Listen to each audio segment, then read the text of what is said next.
The past also, whenever there's been conflict in the Middle East, say for instance, Iran-Iraq war, it took almost about 9 years.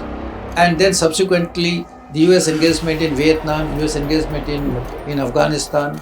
Okay, they were long drawn conflicts which is basically continental in nature. The need of the hour in the country is inculcating once again a sense of pride and discipline, which I feel the veterans, of this country who were willing to give up their lives. I think they have passed the ultimate test. It's not only decimated his entire air force within 48 hours. Okay, it's not even allowed the Iranian air force to fly. What we call in our military parlance called air superiority.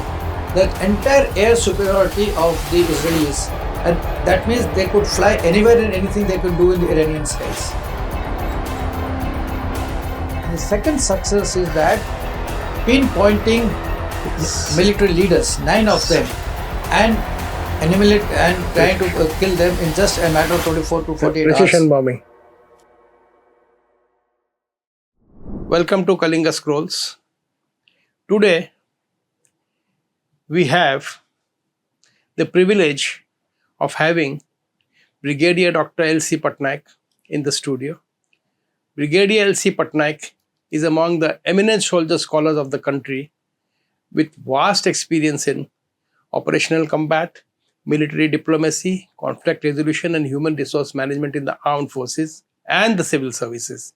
He is an infantry officer with services in high altitude and glacial battle zones of Ladakh and Siachen, anti-terrorist and counter-insurgency operations of Jammu and Kashmir, Nagaland and Mizoram. He has practically served in all the hotspots of national security.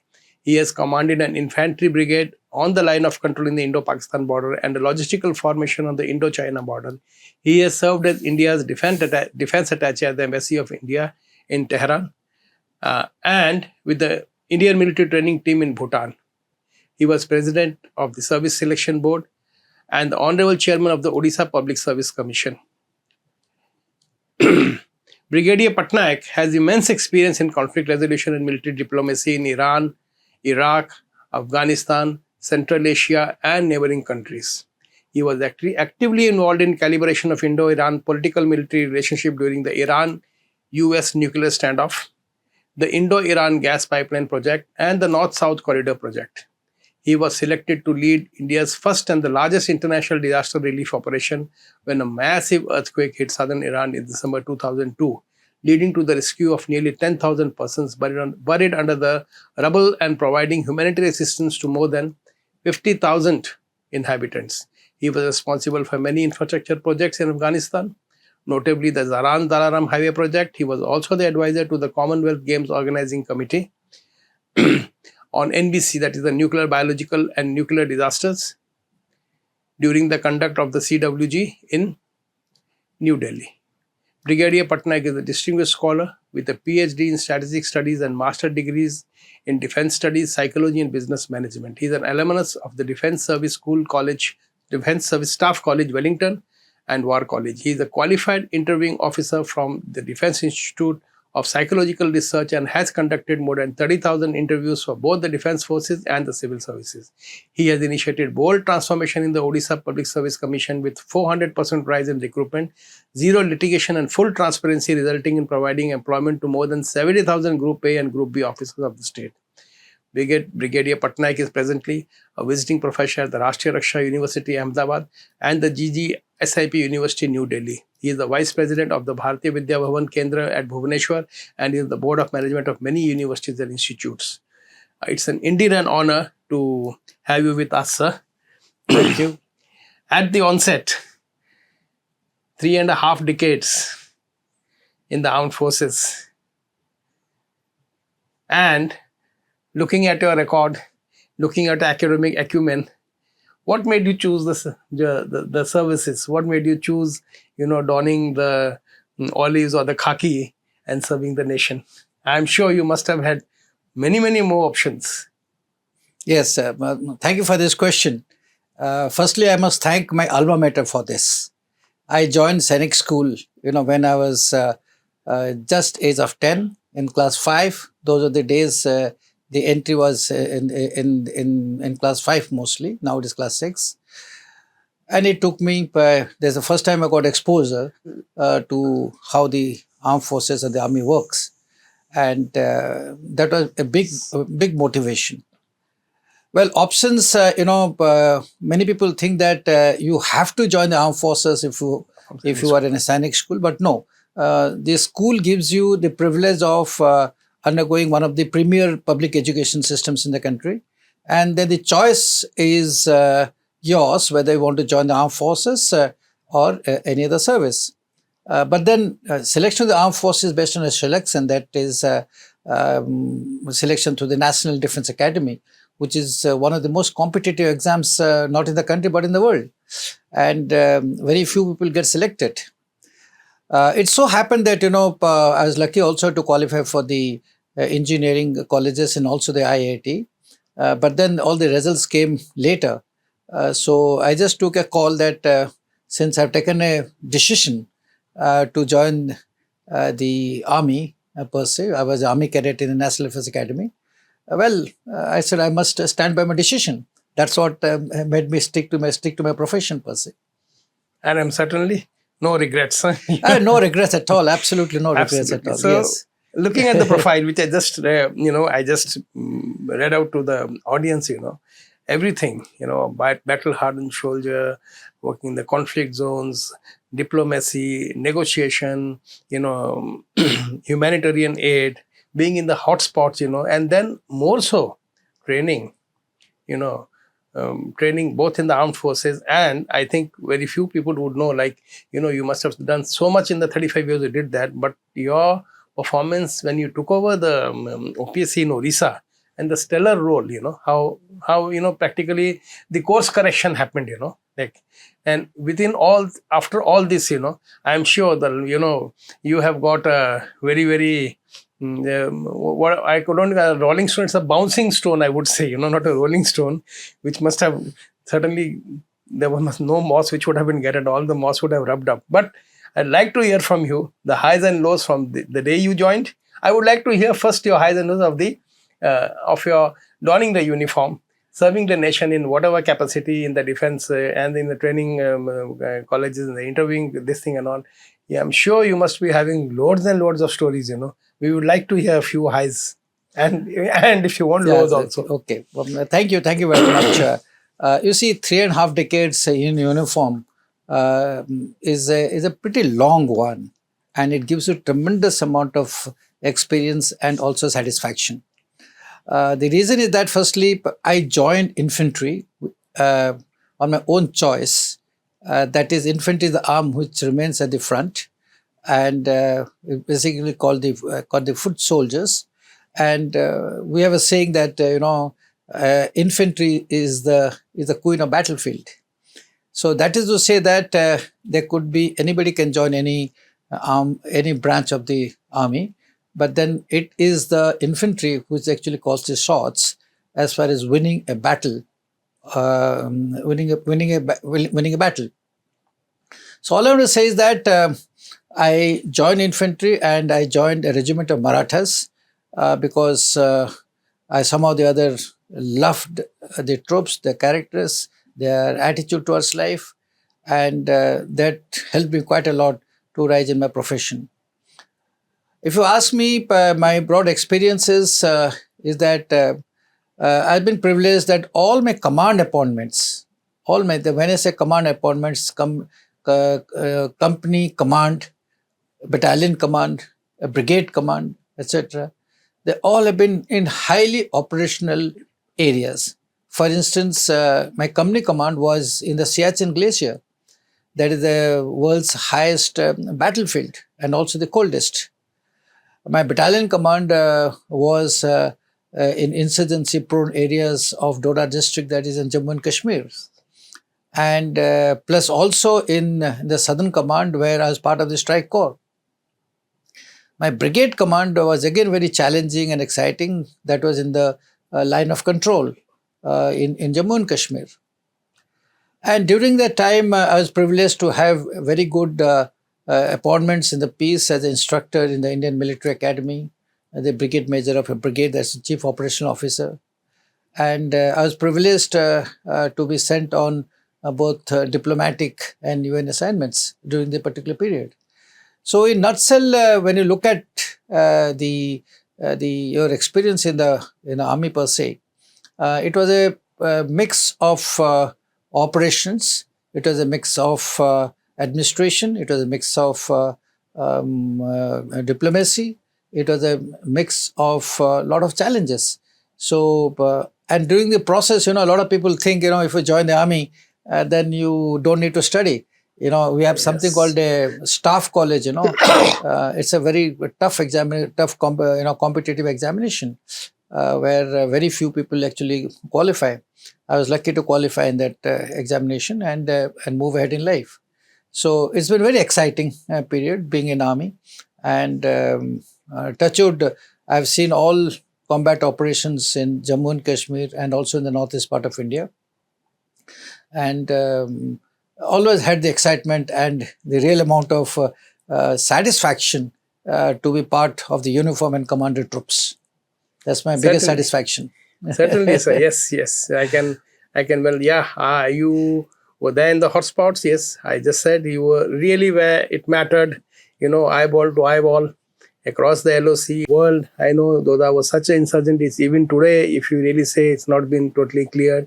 You were in Afghanistan. In the, you can say, the prime days, and in the center of Middle East operations, where India's role in the diplomacy really was very important for the nation. And we were on the razor's edge, so I can well imagine anybody being there at that time, especially a military agent, what he must have had to figure. And yes, I am sure you must be having hundreds and hundreds of stories, which you have very broadly just told us, but there must be so many specific instances also which you can say. But now, yes, I'll tell you, yes, in your the profile which we read, you were quite a part of in the training and in the academics and in the institutes of the army, in the higher level ones, and then coming over to the state government, OPSC, something which is usually headed by a retired bureaucrat. So many a time it's the shunting position, and mostly a thankless job for the previous ones. Many they you don't hear very much good about it, but your stint there is well acknowledged both by the government, both by your predecessors and the people who followed you, that it was an excellent stint, and in quite a way, you cleaned the audience tables, and set right, there was a course correction, and touch wood, it has continued. The people who took over after you have been trying, even though not very successfully, not as much as you could do, but coming from the military academies too, where also your job must have been not only as an instructor but quite a way in administrative also, to dealing with state government politicians and officials. How was the transition, and how did you really manage to so nicely deliver or so successfully get through it? Because we know even seasoned bureaucrats, they usually fail. Yes, you are right. Taking over, coming to the state after 35 years and trying to don a post as a constitutional authority in the state, it meant a lot of responsibilities. And these responsibilities have to be executed with a lot of finish and a lot of knowledge. I had an advantage before coming here, that I was the head of the services selection board. That is the board which is basically responsible for selection of armed forces to the officers. And as you are aware that SSB is one of the finest selection systems that you have in the country today. So I had a first-hand experience of selection process. That's number one. Number two, I was also the director personnel of a paramilitary force, India's paramilitary force. That's only India's paramilitary force. That's the Assam Rifles in Shillong. Now, my job there entailed handling large amount of army officers and also civilians. So I had to basically learn the civil services rules, and I was exposed to that part of the that part of the world. Also, when I was abroad in a diplomatic assignment, we had to deal with Ministry of External Affairs. So my dealing with different ministries, that is Ministry of Home Affairs when I was in Assam Rifles, Ministry of External Affairs when I was abroad as a diplomat, and a Minister of Defense in various capacities when I was in Army headquarters. It had given me exposure to how the ministries work per se. But definitely the state government functioning was a big challenge. But when you look at the responsibilities laid down in the constitution, which are similar what is given for the UPSC, the Union Public Service Commission, and also the State Public Service Commission. What is notable is that the Public Service Commission are supposed to be a very, very powerful element, not in terms of exercising authority, but in terms of regulatory and in terms of being a check as far as the government is concerned. If you recollect, the Public Service Commission, though was a legacy of the British, it came from the Federal Public Service Commission. But then we, post-independence, undertook a lot of care in ensuring that the leadership which goes to the civil services is absolutely impartial, and more so the governments start functioning in a manner which is aligning with the constitutional norms and laid down rules and regulations. So the PSC is empowered not only with selection of officers for the government services, but is also empowered to regulate all promotions to the state, and also disposal of all disciplinary proceedings. That is to say, not the judicial ones, but all administrative disciplinary proceedings which are taken by the government. They all are required to be vetted by the Public Service Commission before they are actually enacted. And not doing so are liable to be basically not to be implemented. Even the courts can come down heavily if these are not implemented properly. Now, these are multidisciplinary responsibilities of the PSCs, for which one has to actually read a lot, firstly on the PSC regulations, then on the state rules and regulations, and a large amount of recruitment rules which govern the selection process.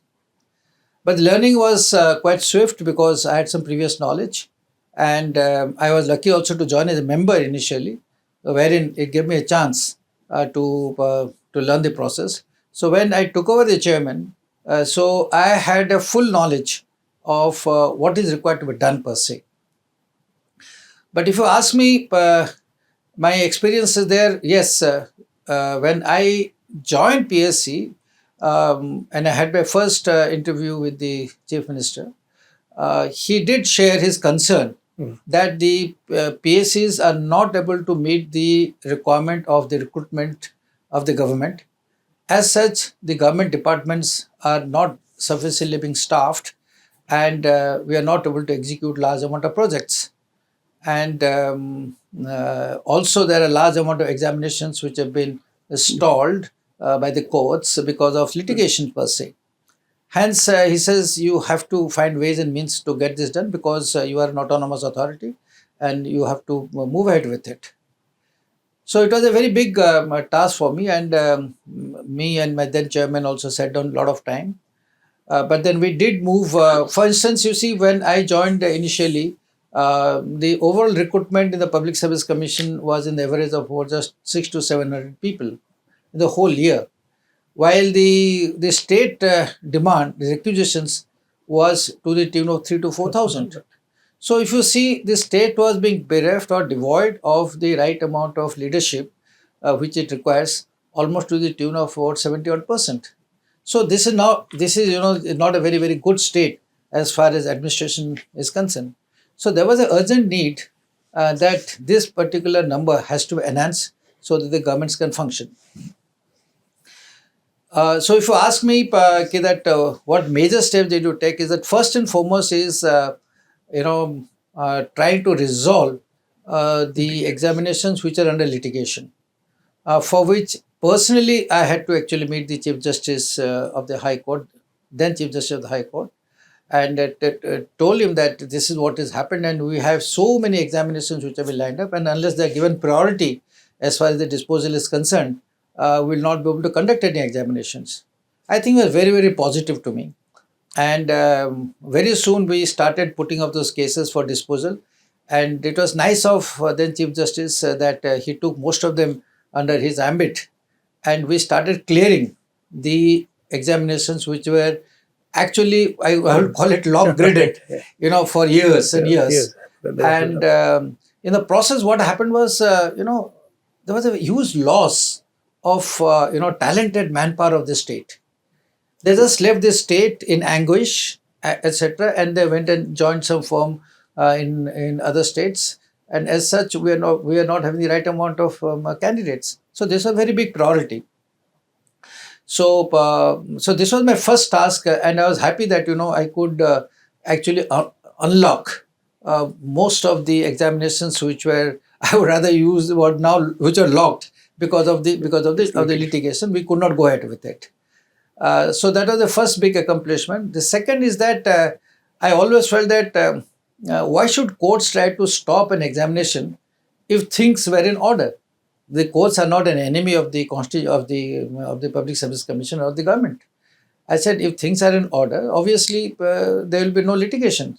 So the second task was to get everything in order, and that was achieved by bringing in full transparency, by bringing in discipline among the staff of the Public Service Commission, bringing in large amount of reforms, and ensuring that the whole examination process was so diligently planned that it gave adequate time for the people to prepare and also appear for the examination, and more so, leaving any scope for any litigation which can be undertaken by the lawyers per se, by the advocates. So it's a combination of the issue of trying to get the overall problems which are there for a pretty long time. I would say for last almost 20-25 years, trying to break them apart, get everything streamlined, and then after that bring in strict regulatory and enforcement measures by which and that happened because by laying down standard operating procedures. That happened by laying down various drills within the commission, and ensuring that there is a better interface of the students, the government, and the commission, because all these people were actually working in isolation before. So because of this, one could achieve the synergy, and I found the support from the government, whether it was in terms of granting additional budget, additional finance, giving us additional manpower. You'll be happy that during my time I almost doubled the staff at the PSC, because I told them that this staff was decided almost 30 years back, and the government has increased substantially. So with a lot of difficulty, how government is so resistive to increasing any staff per se. But then it was, I think, a wonderful action by the government that we could achieve that. So the staff was enhanced, automation was done up, procedures were streamlined, and as such, when I left, I think the PSC had an output of almost about 2,400 selections on an average per year. So if you look at it, it's almost a 400% jump. Yeah, it was. So that is what I felt, and not because it's an achievement at the personal level, but then I feel that so many of our students, so many of our candidates of the state have got an opportunity to get jobs, and you are part of the overall process of job creation, and so many families of the candidates were taken care of. So I think the process has started, and since not much of problem has happened subsequently, it's almost now 4.5 years that I left the commission. But then, no, it's almost 5 years that I left the commission, and I find things are not that much, things are going pretty good. So I feel... But not like the way... whatever has happened. I think the foundation that has been laid has led to the issue that we are able to Absolutely. maintain a particular structure, a particular balance, both transparency and the selection process. I would say that actually you made the government realize that the PSC was a bedrock. It was something. It was like the foundations. If you really want a very good set of administrators, a good set of officers, a good set of people, the priority or the emphasis that should have been given to the institution was given, and you made them realize it. Like you said, Yes, staff enhancement, yes. modernization, technical innovations, and all those things do matter. Like you were training the trainers, that way sort of Yes. thing. Yes, certainly. Now, And I'd like to add one thing. You see, when you rightfully mentioned that Public Service Commission is an important element of the government. The reason is that you see, it's not a thought that is being given by any state government. It was by the framework by the makers of the Constitution, and it is the only commission which is got 8 articles of the Constitution, 300. 13 onwards, 8 articles have been actually devoted to the functioning of the Public Service Commission. That's number one. Then the members and the chairman of the commissions are given so much of protection that they can be appointed by the state government, but they cannot be removed. The removal is something like an impeachment. So it's so much of arrangement which has been granted by the Constitution.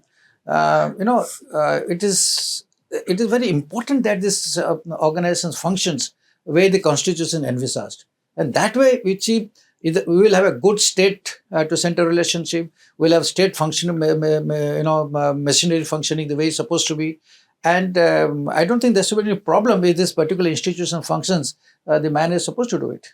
Perfect, sir, perfect. But now we do say that even as of last year or a year and a half, even the UPSC was under the scanner for 1 or 2 people, how they misuse the system. You just can't blame the commission, but there were loopholes through which you get to that lady candidate, how Yes. How it is used, how the matters of protection for the underprivileged or for the whatever we have for the reserved category, how they are misused, and which is something continuing. So it was a wake-up call, even though only 4 or 5 instances came to the fore, but there must be many which go unreported, So yes, this revamp certainly needs to be done and needs to be done on a continuous basis. And the state will remember you for that. They'll be thankful. Now coming back once again, we'll don the olives. Now we really like to hear now in today's scenario. I know you have served abroad. I've told you, you have been there. You are somebody who keeps abreast. It's not that you are not just a mess room show. I'm sure whatever we have interacted with you, you are a very well-read person. You keep track. The present geopolitical situation, the world scenario, India vis-a-vis the world, India vis-a-vis the West or America, our Indochina. In the general perspective, 35 years, you have seen such transition in the army. You have seen so many regime changes. You have seen major military policies and all. You must have seen them revamp. You have seen conflicts. You have seen resolutions. You have seen we won some, we lost some. Where do we stand now? 35 years ago, as a young officer, when you entered, you even went to the peacekeeping forces. Whatever could be seen, I think, you have seen it, and especially the infantry. Very right. So today, India's, I won't say the military strength. It's unquestionable. We don't even say that. But where do we see ourselves as a power, a military power, obviously, in the sectoral, in the South Asian scenario? In the Asian scenario, in the world scenario, I would really like your rather long perspective on it. It will be something very informative and educative. Yes, emergence of India in the 21st century has been phenomenal because we've been able to establish ourselves as a growing economy, a growing political power, a growing technological power, and also a big demographic power per se. But if you look at the world, couple of things actually have changed the dynamics of the 20th century vis-a-vis the 21st century. The first is that the rivalry between 2 superpowers, that is between the United States and China, is no longer confined only to political or to partially to economic what it was during the Soviet Union and the Russian and the US and the Soviet Union power rivalry. Today it has become multi-domain. It has moved into the field of technology. It has moved into the field of cyber. It moved in the field of grey warfare. Okay, and it has moved into the field of space. So today this conflict is a multi-dimensional conflict. And apparently the world is feeling the ripples and the impact of this conflict which is taking place, which is manifesting in some form or the other in different regions and different parts of the world. So that's a major change that is taking place as far as the superpower rivalry between US and China. The second is that the Indo-Pacific is emerging as one of the hot spots in the world. And we being part of the Indo-Pacific are not only affected, we are strongly sensitive to anything that is happening in this part of the world. And why Indo-Pacific is that, again, is the outcome of the rivalry that is taking place between the United States and the China. And the reason I ask is that why it is the oceans which is coming into play and not the other theaters of command, or the other theaters. Slowly, if you see the continental threat, which has been there for the last thousands of years, is basically continental. That is, armies used to fight, then slowly it went to the air force. The air came into play in the First and Second World War. But today, nobody wants to take a chance by engaging themselves in the continental front, because the experience of Russia and Ukraine, which is initially thought to couple of last few weeks, has moved into almost 3.5 years. The experience of what's happening in Israel and Gaza is again something 1 year plus. We don't know where it is going to end. And in the past also, whenever there's been conflict in the Middle East, say for instance, Iran-Iraq war, it took almost about 9 years. And then subsequently, the US engagement in Vietnam, US engagement in Afghanistan. Okay, they were long drawn conflicts which is basically continental in nature. Now, people have no longer that right amount of chasm or right amount of strength to actually pursue anything as far as the land is concerned.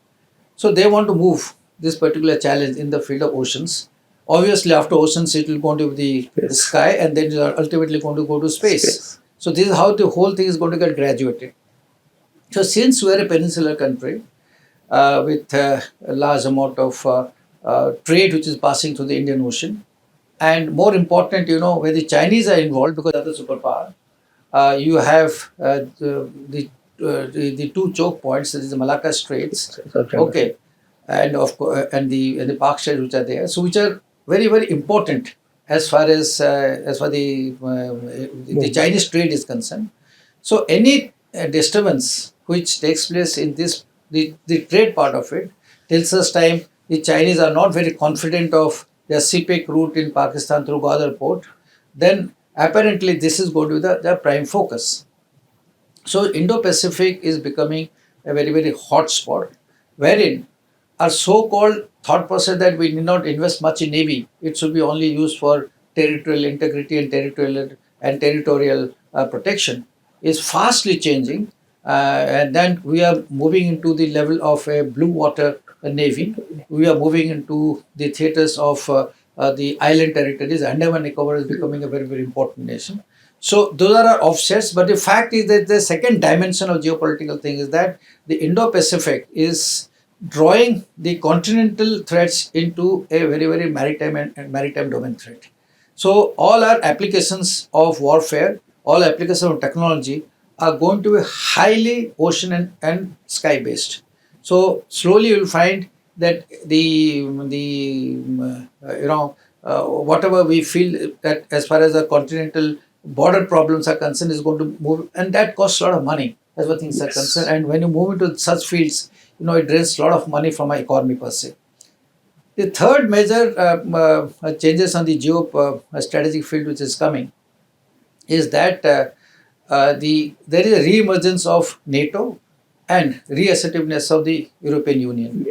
Okay, I think for quite some time they realized that they cannot live under the umbrella of the NATO security, and the pangs of the Second World War and the First World War remained pretty long for them, wherein they had decided not to enhance their armed forces to an extent what it was during the world wars, so that they don't fight with each other.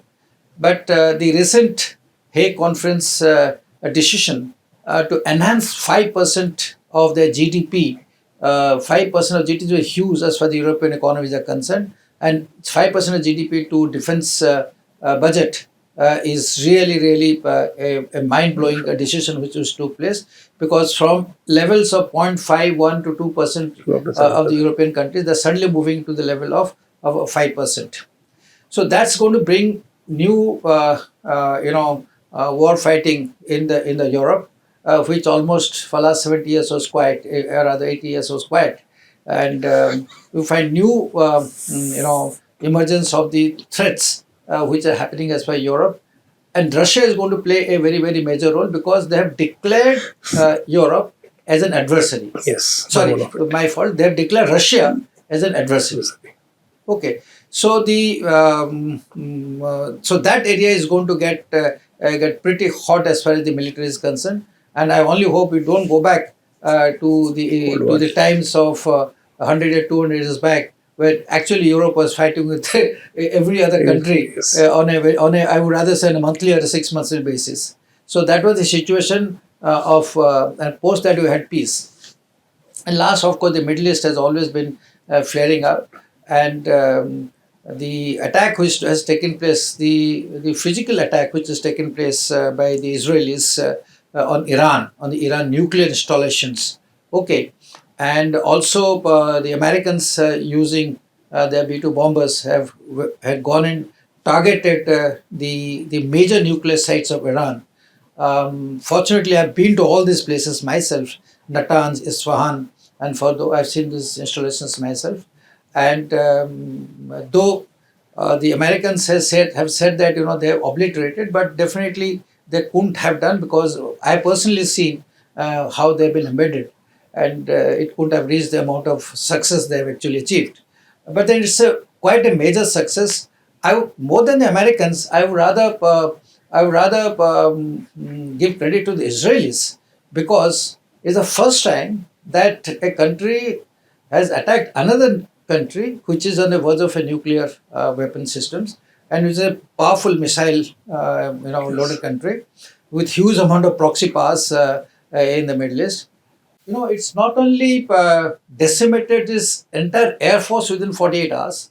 Okay, it's not even allowed the Iranian air force to fly, what we call in our military parlance called air superiority.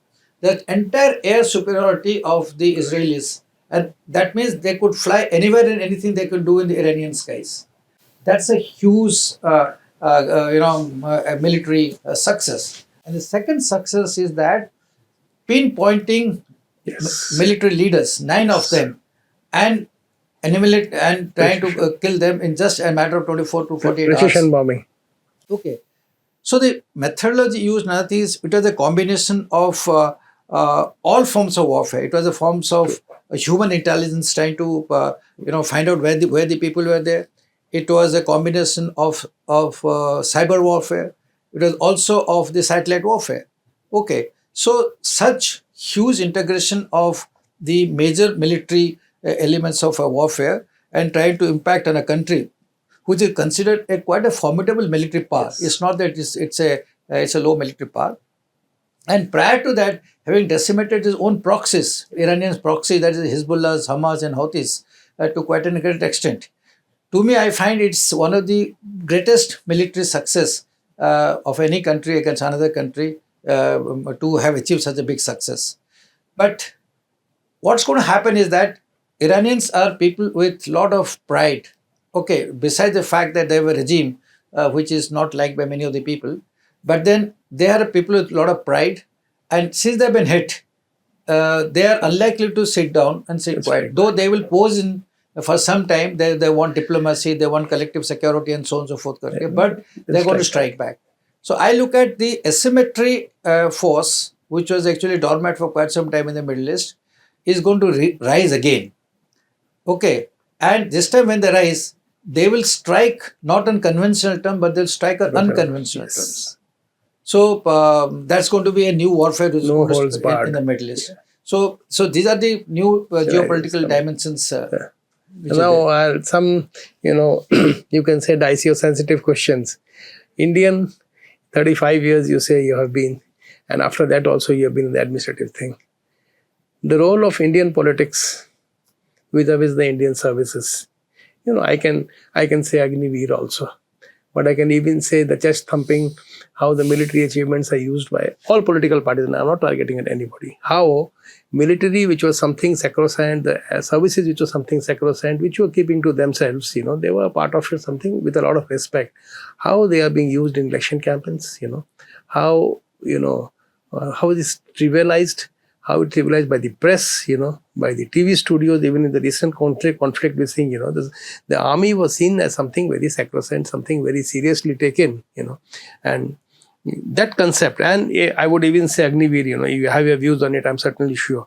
Suddenly, the Indian political scenario now, which were everybody, all the regimes of earlier years, at least for the first 20 years after our independence, 25 years, the army was the army.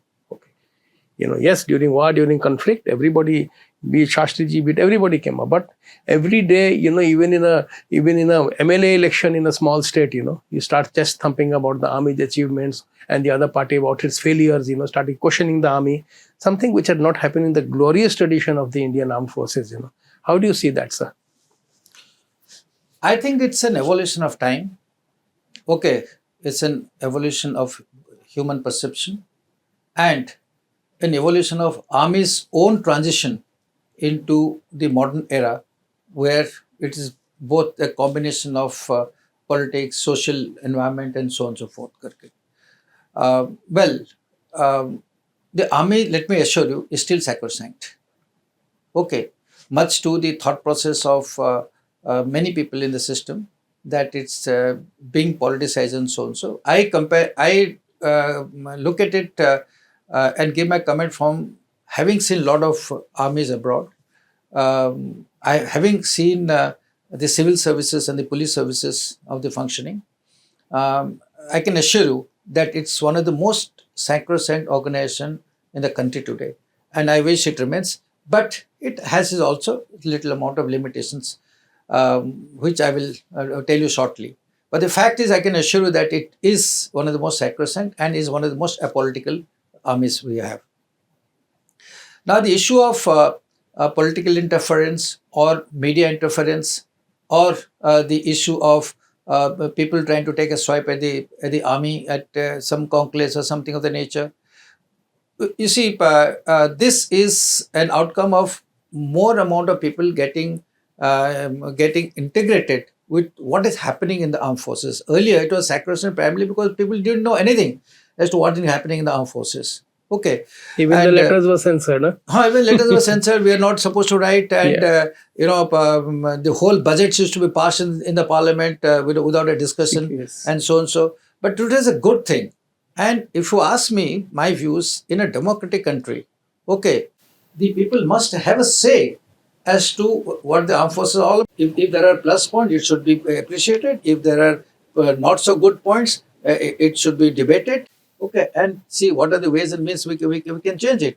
Not because of the fact that it should only remain sacrosanct, but it is a very, very important element of national security and of the government.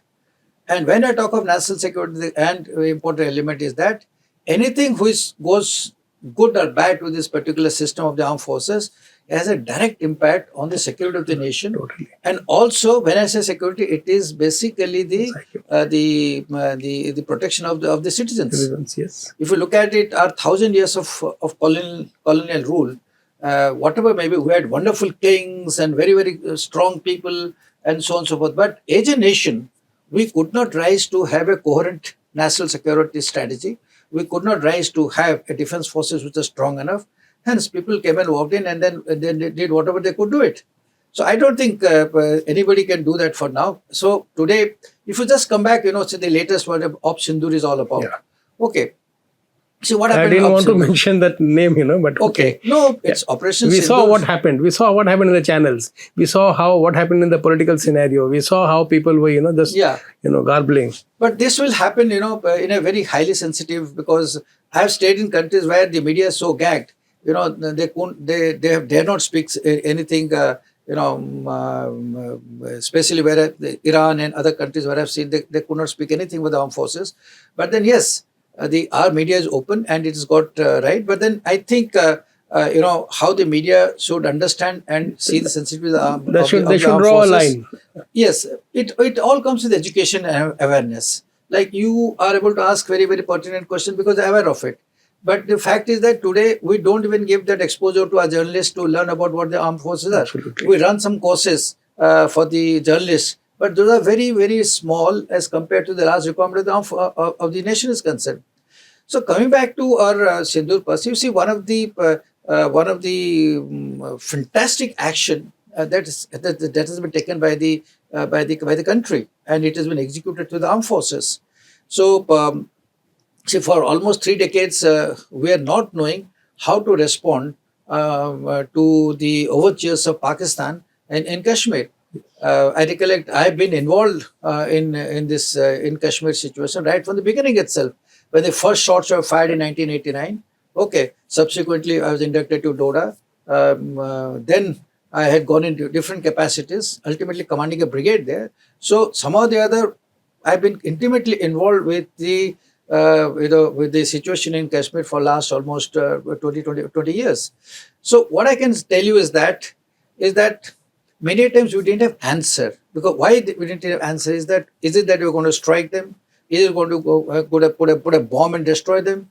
Because they were playing their nuclear bluff in a very very pragmatic way, in a very very deliberate manner.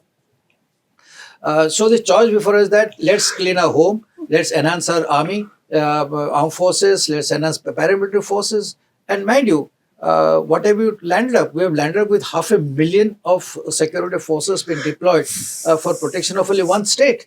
Is Kashmir only one state of our country? We have 30 states. Okay, so 500,000 people, 500,000 troops, not 500,000 troops are there to protect that particular state of ours.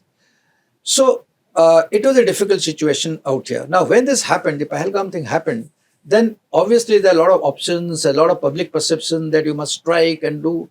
And Pakistan is new that having seen the previous strike that we did after the Pulwama attack which took place, they knew that these people will definitely strike back with the Air Force because the army cannot go that deep as far things are concerned because it's got limitations. So they were fully prepared for this.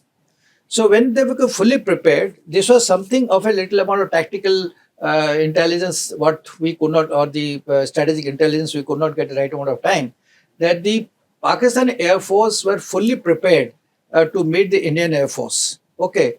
Normally what happens in a ratio is always 1-3. Suppose one aircraft of our own goes, then the 3 or 4 aircrafts scramble. Though they come in a packet of larger aircraft, but actually when it comes to combat is 1:3. That's what we follow in the army also.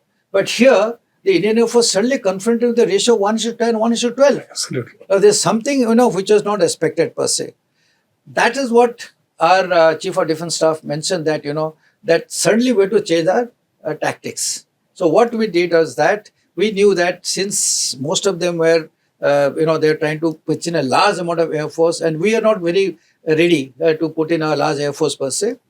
And the drone attack, which came 2 days later, okay, that massive 528 drones which came in all form of directions, again it took us by surprise.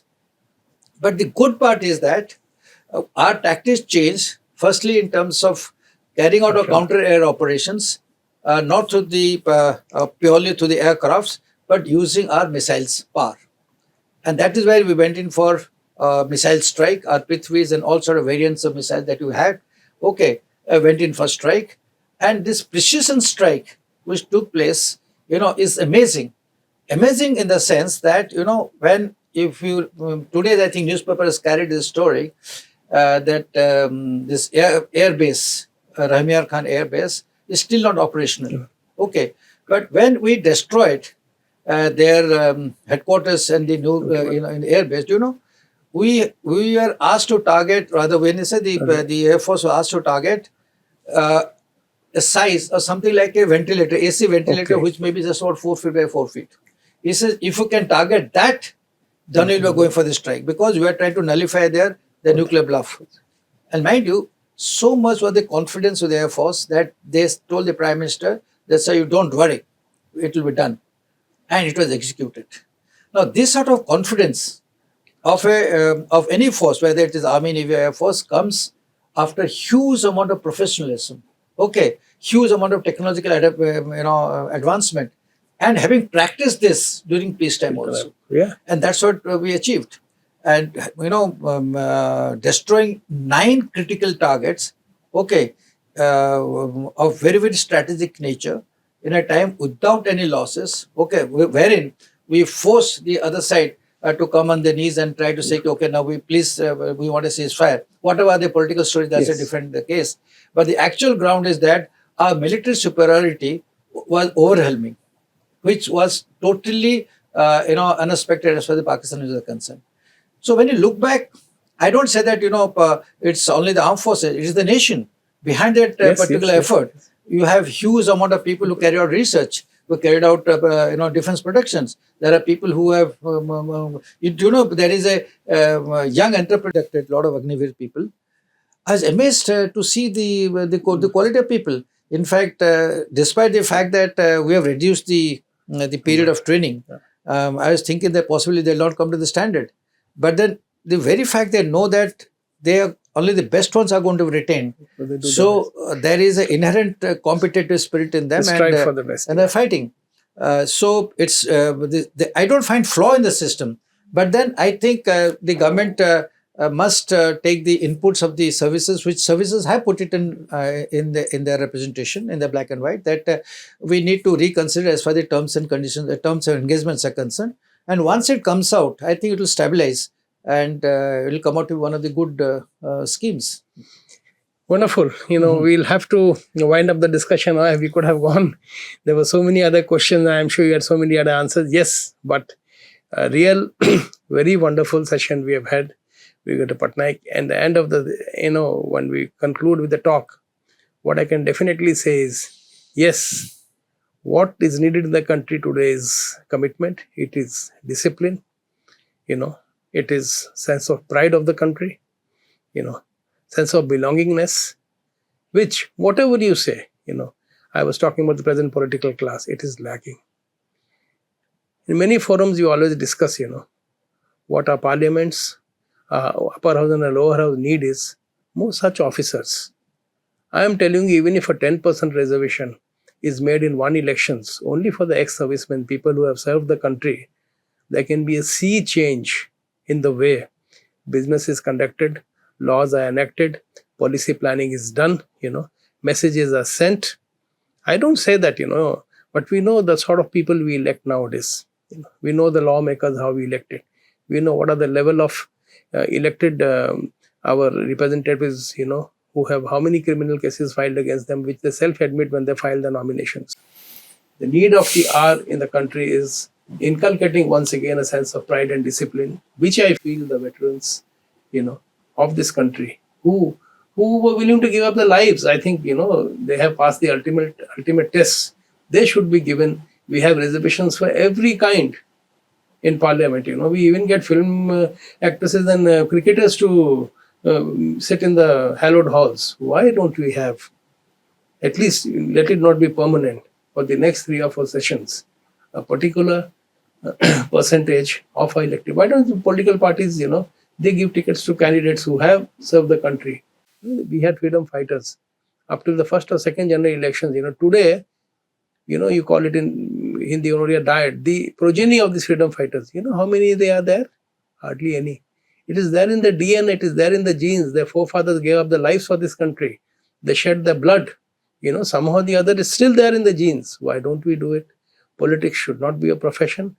And India is not a country, where a professional politician will work. I still think today there were 2 arms of the government, the military and the judiciary, the higher judiciary, which had a lot of respect.